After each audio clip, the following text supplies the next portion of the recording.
But then one day I gave ideas to someone for free. Yeah. And they said, oh, I would have paid a lot for that. And what I realized is we shouldn't be selling the creative, we should be selling the concepts. The creative is almost like a commodity. So we started selling the ideas. And that's where we were getting millions of dollars from. And then the execution was like, wow, lots of people could design it now. You just give them the brief. Yeah. You know, go to Fiverr and they'll go make exactly. That got commoditized, which by the way is a little bit unfair because the actual creative part is really tough. Sure. Yeah. But people don't value it. And pain is in the idea. Yeah. So we go to CNN and give them an idea. Yeah. Well, that's valuable. But just the execution almost is secondary. So you can always take your existing service and just tweak it a bit, and you'll get a lot more out of it if you do that. All right, so people hopefully have made a list of who they're going to sell to and what they're going to sell. What's next in this?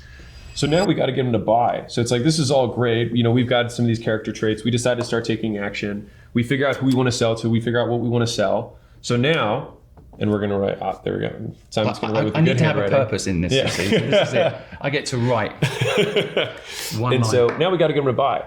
And so I know, Simon, you've got your sales framework. The one that I've been teaching for years is Closer. So there are a million sales frameworks out there. This is just the one it's just consistently worked for me teaching, teams of guys out on the road, whatever.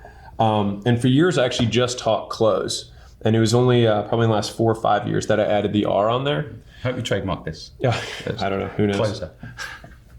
I hope everyone just learns how to sell.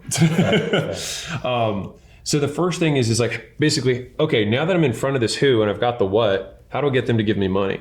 And so this is basically a structure for a conversation, which is the first thing that we like to do is clarify why they're there. So the person, and the nice thing with any sales conversation is that there's always something that someone has done to indicate interest. Like you can't, unless someone is still listening to you, they opened the door, they clicked on the email, they responded with a comment, they DM'd you, they opted in on your site. Like someone has to take some initial move towards you in order to, they indicate interest. And so all you have to do then is just ask them why.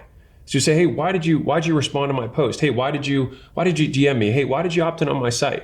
And you're just asking them why. You're clarifying the problem, right? And so the second step, and this is all listening, right? You're just asking questions. So what brought you in today? What was the main reason?